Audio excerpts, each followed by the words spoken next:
Sometimes one sentence can change everything. When a proud mother handed her credit card to her son's wife, it seemed like a gesture of love. But when her son said, "Honey, take Mom's card. There's $130,000 on it. Treat yourself." He had no idea what that single moment would reveal, or how it would reshape their family forever. This is the story of a mother, a son, and the hidden price of generosity. It began in a quiet suburban neighborhood. Margaret Lee, 58 years old, was a retired accountant who had spent most of her life saving carefully. Her husband had passed away a few years earlier. Her only son, Daniel, was her pride, a 29-year-old software engineer, newly married to his college sweetheart. Margaret loved Emily from the start. She treated her like her own daughter and wanted the young couple to begin their life with comfort and stability. But Margaret had one habit that worried her friends. She almost never talked about her finances.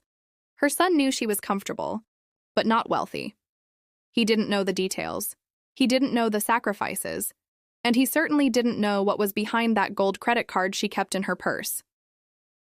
One Saturday morning, Daniel and Emily came over for breakfast. They were planning a small vacation by the lake. During the meal, Emily mentioned her credit card had reached its limit. Margaret smiled and said gently, "Don't worry, sweetheart. You can use mine for now. It was meant as a small gesture, nothing more than kindness." She handed over her card, thinking it might help with a few groceries or fuel expenses. Daniel jokingly said, "Honey, take Mom's card. There's $130,000 on it. Treat yourself." He said it with a laugh, not realizing the number he spoke was real. It wasn't random. It was the exact amount in Margaret's savings account, the result of 3 decades of hard work, budgeting, and quiet sacrifice. She froze for a moment, her smile disappeared, but she said nothing. Daniel didn't notice. Emily didn't notice either. She simply thanked her mother-in-law, took the card, and promised to use it carefully. But within a few days, Margaret began receiving bank alerts, spa treatments, designer handbags, luxury hotel bookings, almost $8,000 spent in 3 days. At first, she thought it was a mistake. Then she realized Emily must have misunderstood. She thought the card was a gift. She thought she was free to spend. Margaret didn't call immediately. She waited until Sunday dinner, when the young couple came over again. Over a quiet table, she placed the card in front of them and said softly, "Emily, I think there's been a misunderstanding. This card wasn't a gift. It was for emergencies. I've seen some large charges and we need to talk." The room went still. Emily's face turned pale. Daniel frowned and said, "Wait. I thought you said we could use it for the trip." Margaret shook her head. "I said you could borrow it, not spend my savings." There was a long silence. Then Daniel said something that broke her heart. "Mom, it's just money. You've got plenty. Why does it matter?" For Margaret, that sentence was harder to hear than the lost dollars. Her son didn't know what plenty had cost. He didn't know how many nights she had worked overtime after her husband's illness. He didn't know how many meals she had skipped to pay for his college. He didn't know that the comfort he saw was her entire retirement. The next morning, Margaret called her bank and froze the account. Emily sent a long message, apologizing for the confusion. But the damage was already done. It wasn't about the money anymore. It was about trust and understanding.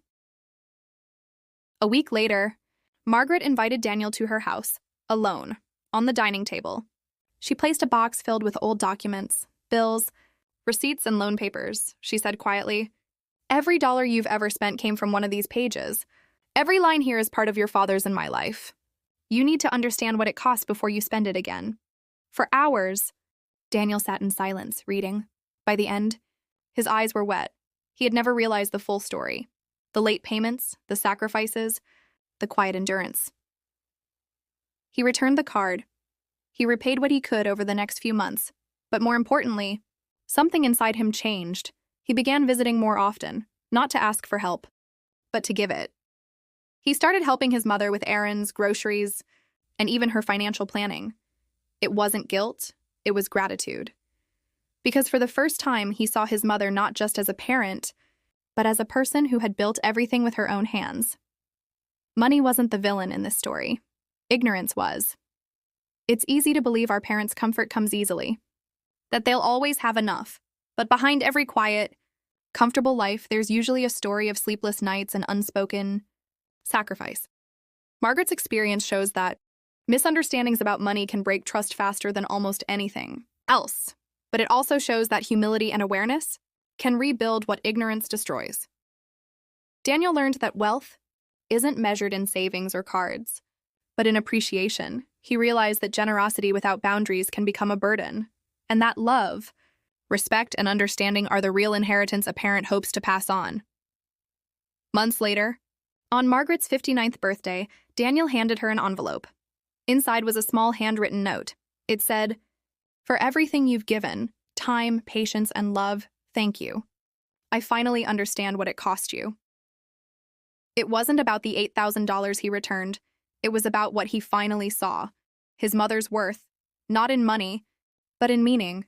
And as Margaret read the note, she smiled quietly. Because in the end, the greatest gift a parent can receive is not repayment, but realization. So the next time you hand someone a card, or make a casual joke about what's on it, remember this story. Sometimes, what's behind that plastic isn't just a number, it's a lifetime.